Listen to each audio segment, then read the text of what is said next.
Lives ended not with quiet inevitability, but with screeching tires, shattered glass, and choices made in seconds. In this video, we're telling 5 stories that serve as disturbing reminders of how luxury, speed, and recklessness can turn the road into a graveyard, tragic, senseless, and haunting in their detail. Canadian boxer Cody Nixon lived a life defined by energy, adventure, and charisma. Known in Toronto for his talent in the ring and his infectious sense of humor outside of it, he carried with him a reputation for fearlessness and optimism.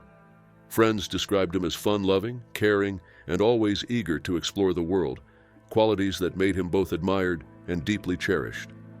On social media, Cody documented his travels with the account Travel with Cody, where images of skydiving, scuba diving, and far-flung beaches reflected the restless curiosity that propelled him from one country to the next. In early March 2016, he arrived in Dubai, another stop on his journey, where he chose to rent a bright yellow Ferrari to mark the occasion. What began as a light-hearted post about the luxury car would soon turn into one of the most devastating tragedies to strike his circle of friends, his community, and his family. In the early hours near Dubai's Jumeirah Lakes Towers, the Ferrari was being driven at dangerously high speed in a zone limited to 60 kilometers per hour. Though built as a 2-seater, Cody had packed 4 people inside: himself, his Canadian friend James Portuando, and 2 young women. Just hours earlier, he had shared an image of himself with the car, telling his followers that he had just landed in Dubai and picked up the Ferrari, assuring them not to worry because he would not speed. The remark, meant as a joke, soon took on a chilling irony. At approximately 12:40 a.m., the car veered out of control, mounted the curb, and slammed violently into a lamppost. The impact was catastrophic. The force of the collision split the Ferrari in half, scattering wreckage across the street and leaving passengers with no chance of survival. The aftermath was immediate and irreversible. Dubai police confirmed that the car had been traveling at excessive speed, with investigators describing it as moving at massive speed before disintegrating upon impact. 3 of the victims passed away instantly, while the 4th died soon after in the hospital. Among the dead were Cody and James, both young Canadians, whose deaths were confirmed by Global Affairs Canada. Officials released a statement offering condolences and pledged to provide consular assistance to the families. Eyewitnesses who observed the wreckage described a horrific scene, one that underscored how little chance of survival there had been. Cody's death sent shockwaves through his community back home.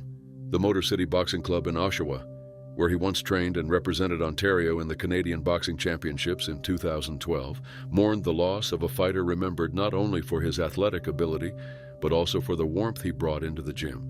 His coach, Don Nelson, described him as a genuine presence, someone who lifted spirits and kept others laughing, even years after stepping away from competition.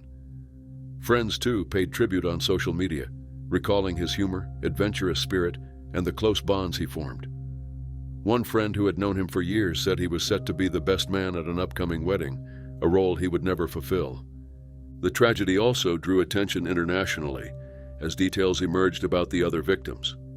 The deaths of 2 young women, Boston Marathon bombing survivor Victoria McGrath and her friend Priscilla Torres, were later confirmed in media reports.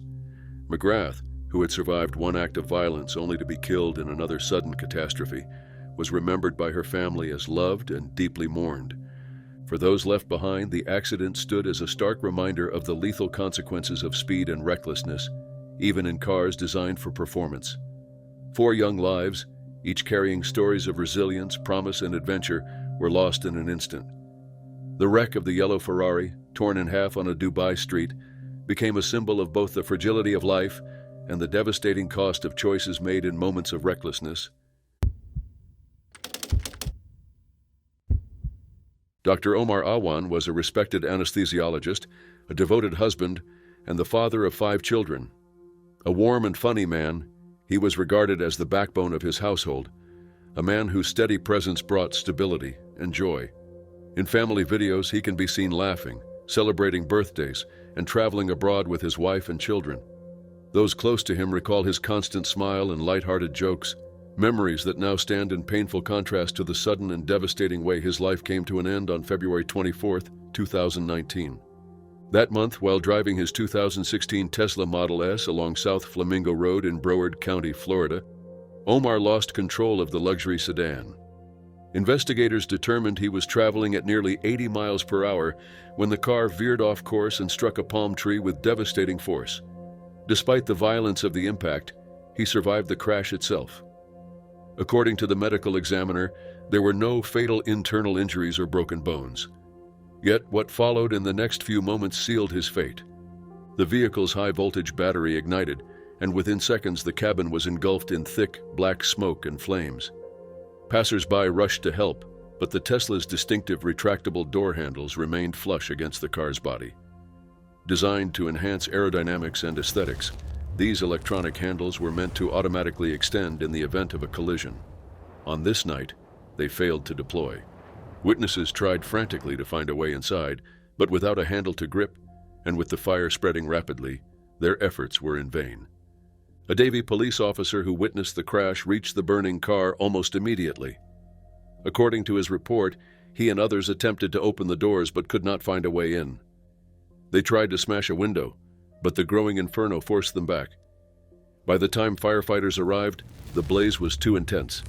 Despite their training, first responders were unable to reach Omar, who remained trapped inside. Investigators later confirmed he passed away due to burns and toxic smoke inhalation, not from the impact itself. The tragedy devastated his family. His wife, Dr. Liliana Awan, later said it took her 3 years before she could speak openly about her husband's death without breaking down. She remembered him as gentle, supportive, and irreplaceable. His children, too, struggled with the loss, with his son Saf recalling the disbelief of tracking his father's phone to the middle of South Flamingo Road, only to discover it was no error. Omar's absence left a void that no amount of time or explanation could fill. The case quickly drew wider attention because of the circumstances surrounding the luxury car. The Awan family filed a lawsuit against Tesla, alleging that the Model S was defective. They argued that the design of the retractable door handles and the risk of battery fires combined to create what amounted to a death trap.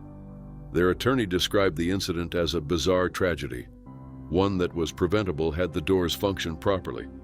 Tesla, however, denied the allegations. In court filings, the company argued that the Model S met industry safety standards and described it as state-of-the-art. They pointed to the fact that Omar had been driving at an excessive speed and had a blood alcohol level above the legal limit, claiming these factors were the true cause of the crash. Tesla also emphasized that high-speed collisions can result in fires in any type of car, not just electric vehicles. Yet for the Awan family, these explanations did little to ease the grief. They maintained that Omar was alive after the crash and could have been saved if the doors had opened as intended. His wife warned that while futuristic cars may offer innovations, they also carry hidden risks that can prove deadly. She hopes that by sharing their story, no other family will have to endure the same loss. At just 48 years old in what should have been the prime of his life, Omar's death became a stark reminder of the devastating consequences that can arise when luxury and innovation collide with tragedy. Andre Beadle was a rising figure in the world of online car culture, where speed, risk, and performance often intersected with spectacle. Known to tens of thousands of followers as One Stock F30, he built his name on YouTube and Instagram by sharing videos of his BMWs, testing their limits on highways, and immersing himself in New York's underground street racing scene. At just 25 years old, Andre had become a trendsetter for many younger fans who admired his bold driving style and charisma. But in early November 2024, what began as another late-night race ended in tragedy, cutting short his life in a devastating crash involving a luxury car. The events unfolded in the early hours on the Nassau Expressway in Queens, just outside JFK Airport. Police reported that Andre was driving his 2023 BMW at an extremely high speed when he lost control in the left lane. The car veered sharply to the right, left the roadway, and collided with a metal pole on the shoulder. The violent impact sent the BMW careening back across the lanes before it flipped, tearing apart on the asphalt. Andre was ejected during the crash, and first responders located him close to the wreckage. He was rushed to Jamaica Hospital Medical Center but could not be saved. Witnesses said the crash occurred during a street race, an environment Andre knew well and often filmed for his channel. Video shared on social media captured the moment his BMW accelerated at the start of the race before disappearing into smoke and sparks only seconds later. Other footage taken at the scene showed twisted piles of debris scattered across the highway. underscoring the sheer force of the collision. Andre's passenger, a 21-year-old man, survived the crash with injuries, while the driver of an Acura struck during the incident was unharmed. Authorities confirmed that the New York Police Department's Collision Investigation Squad continues to review the circumstances of the wreck, focusing on speed and the possibility of racing as contributing factors. Just hours before his death, Andre had uploaded a 20-minute video to YouTube where he and his friends were seen working on the car and preparing it for the night ahead. In the video, he laughed and joked, unaware it would be the last time he was behind the wheel. In the weeks leading up to the crash, he had shared images posing with the BMW and posted clips showcasing its power, demonstrating how quickly it could surge from 60 to 130 miles per hour in only a few seconds. His passion for performance cars was central to his identity online, but it also carried risks that proved fatal. News of his death spread quickly among his community of fans and fellow racers. On Instagram, his family confirmed the tragedy and announced a memorial balloon release in Hafen Park, Bronx, where Andre had grown up. The tribute described him as driven by passion and fueled by the thrill, adding the words, "May you find the ultimate track among the stars." Friends and fans gathered to honor his memory, releasing balloons into the sky in a gesture of farewell. The outpouring of grief was immediate. Supporters left hundreds of messages on his accounts, remembering him as a pioneer in New York's drag racing scene and thanking him for the influence he had on their own love of cars. Some called him a legend gone too soon, while others vowed to leave racing behind after witnessing the consequences of his final drive. Andre Beetle's death highlighted the dangers of high-speed driving on public roads. What began as a pursuit of adrenaline and content for his audience ended with a luxury car in ruins and a promising life cut short.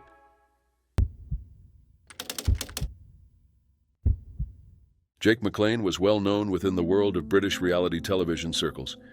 At just 33 years old, he had lived a life filled with recognition and controversy, yet those closest to him also knew him as charming and loyal.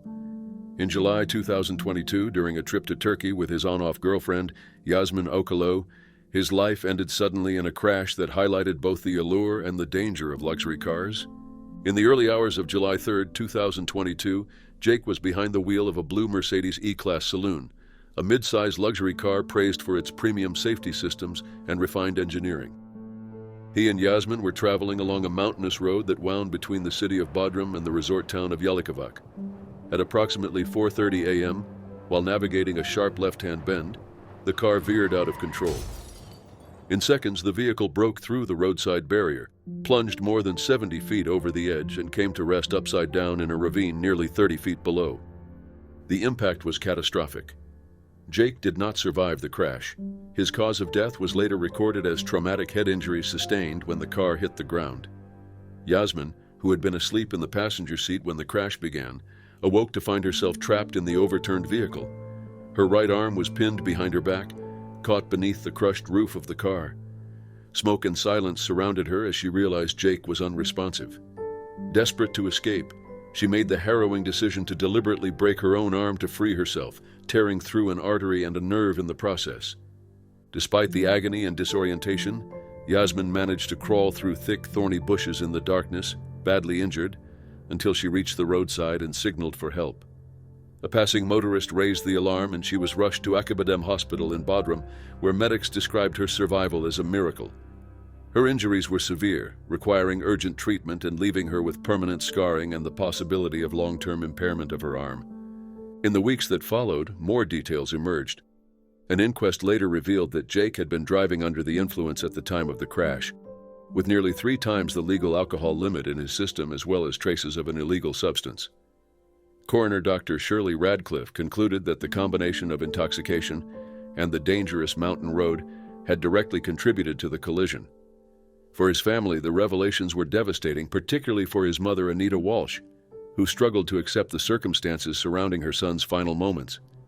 She voiced concerns to Turkish investigators that something else might have distracted him, but official reports pointed firmly to alcohol and substances as decisive factors. Meanwhile, Yasmin's survival became a focus of public attention. In interviews, she described the sensation of the car tumbling as though she were going round in a washing machine, and recounted how she tried to press the horn with her foot only to fail. The trauma left her with nightmares, flashbacks, and ongoing therapy needs. Doctors called her an angel and reminded her that few had ever survived crashes at that notorious location. But Yasmin herself admitted she struggled to reconcile how she had lived when Jake had not. The aftermath extended beyond grief into public scrutiny. Reports surfaced of tensions between Yasmin and Jake's family, including fears that she might be excluded from his funeral. Friends of the couple recalled their turbulent relationship, noting that they had been on and off for years and had reunited only recently before the crash. Former partner Lauren Goodger, who dated Jake for 4 years, attended his funeral and grieved the loss of a man she had once expected to build a family with. Jake McLean's death marked another life cut short by a crash in a luxury car. For Yasmin, survival brought both physical scars and psychological wounds that would follow her long after leaving Turkey. For his family and friends, the tragedy became a reminder that no amount of status or engineering can protect against the dangers of reckless driving. At 33, his story ended on a cliffside road, his final journey one of sudden destruction, leaving behind fractured memories and a lasting sense of loss.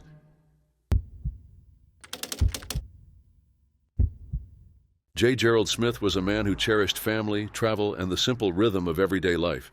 At 82 years old, he remained active and independent, working as an Uber driver in Delray Beach, Florida, to help support his wife and cover household expenses.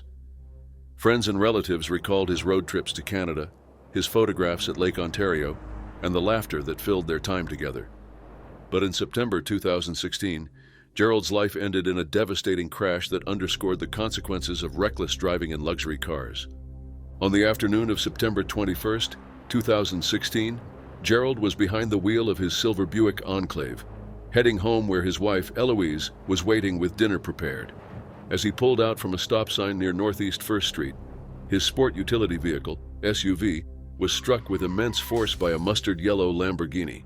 Behind the wheel of the $354,000 sports car was Roger Wittenburns, a wealthy health club mogul with a history of driving under the influence, DUI. Investigators later revealed that Wittenburns had been drinking heavily at a nearby restaurant, consuming multiple Long Island iced teas. His blood alcohol level was measured at 0.15, nearly twice the legal limit, and his Lamborghini was traveling more than 75 miles per hour in a 35 miles per hour speed limit per hour zone at the time of impact. The collision was catastrophic.